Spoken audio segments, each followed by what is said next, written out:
Hi, everybody. This is Sue McNaughton, the Communications Director for the Pennsylvania Department of Corrections, and we're joined today by Taylor Sheeta. Taylor, Hi. thank you for joining us. Thanks for having me. It's an honor. Thank you. Well, thank you. And this is Institutional Parole and Corrections Employee Week in Pennsylvania. And so we wanted to kind of highlight some of the great things that our employees do. And Taylor, you're a dental hygienist at the Quahana Boot Camp, is that correct? That's right. Yep. How long have you been there and doing that? About a year now. Okay. Are you from that area? Yep, I live like within 45 minutes. Okay. So the reason that we are talking to you today is that we learned that you recently donated part of your liver, and originally you were intending to give your part of your liver to your uncle. Is that correct? Yep. Yep. And then something happened and you weren't able to do that. Tell us about your experience.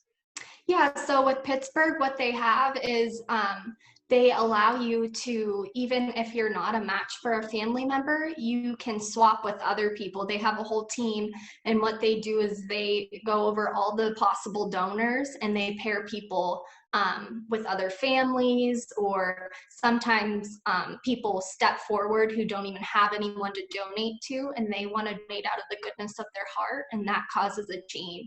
So I guess my uncle was able to get his liver, not through me, but through somebody else, because I did it for another person.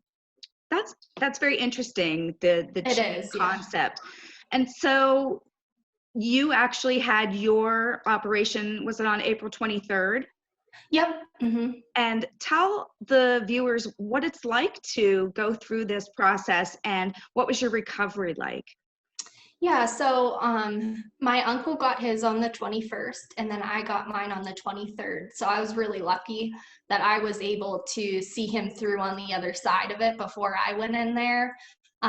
So I wasn't worrying about him. But so I just went in early in the morning. We had surgery. They put me under. And then I woke up, and the rest of that day is pretty much a blur. But the next days following, they keep you comfortable as they can with pain medicine. But I was recovering a good five days. I think I was in the hospital, and then they sent me home. My uncle actually got discharged on the same day too, and it was nice since the coronavirus is now an obstacle that we have to face. We weren't allowed having any visitors, so it was really nice that we had each other in there. But yep, it was just like any operation. Of course, you're uncomfortable and healing, but every day was a little bit better. And the doctors and the staff there were amazing. So great. Yep, I'd do it again in a heartbeat. Excellent. And that's what I was going to ask you later on. I'll get to that question, but I wanted to ask you, so do you know to whom your liver part went to? I do now. So they, I guess they like to wait around 4 months before they introduce you to who got your liver. And it was kind of funny because we were all in the same like place getting better and having the operation. So, but anyways, the surgeon, I think he kind of went out on a limb, and he allowed me to receive a letter from my from my recipient in the hospital. I would say it was about 3 days after surgery. And I was just so worried about her. So I was so relieved when I got the letter. And anyways, she is a 32-year-old Army veteran. She has a 4 and a 5-year-old and lives in Pittsburgh. And she's, now that we've been corresponding, she's a wonderful person. And it's been so cool getting to know her throughout this process. Oh, that's wonderful. Yeah. Maybe when this COVID situation settles down, maybe you'll be able to actually meet her in person. Hopefully you'll be able to Zoom with her. That would be nice. Yeah, we've talked about it. That would be really cool. Excellent. Yeah. Because actually you saved her life. Yeah, I guess so. That's really something to be extremely proud of. I know that we at the department and, at Cohana are extremely proud of you. So we want to thank you on behalf of the department. Thank As you. we are wrapping up this interview, I just wanted to ask, what advice would you give to people who are kind of teetering on the decision whether or not to become an organ donor? Yeah, I would say do it. Definitely. Like a living donor or like um Either. either. Yeah, I would say do it. I have heard like many others, I guess, who have been living donors say this too, that they do it again in a heartbeat. It wasn't an easy road. It wasn't a short road, but looking back on it, of course you're helping somebody else, but I have always seen it like I'm so blessed to be a part of this journey. Like for the fact that my body could do something like this, give over half of its organ and it regenerated in me and I'm healthy. Like it's just given me a new appreciation for life, for family, for your relationships.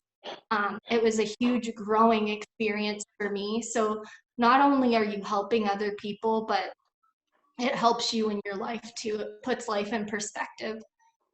And just one step at a time, that's how I took it. Of course, I had fears and anxieties, but I just tried to focus on the bigger picture, and it was the right thing to do. And that was it. It was a no-brainer. So do it. That's what I would say. Excellent. Excellent advice. So since you had your operation on April 23rd, when can you return to work? They like to give you anywhere from like 4 weeks to have like 8 weeks, I would say. I'm going to try to go back and forth. So, Okay. Well, yep. don't rush it. Take care of yourself. Yeah, I know. That's another lesson that I need to learn how to slow down and just let my body do its thing. So, Yeah. but yeah. And how is your uncle doing now? He's doing really good. He actually, with the coronavirus, they wanted patients to, of course, discharge really quickly, not have them linger in the hospital. And then after that, stay in a hotel in Pittsburgh if you don't live close by. So he actually got permission from his doctor not long ago that he could actually come home earlier than he was even supposed to because his liver is doing so well. So, Excellent. and seeing that twinkle in his eye again, and his kids like my cousins have told me that, and that is everything. It's so cool to see somebody appreciate life like that. So yeah, it's been awesome. Wow.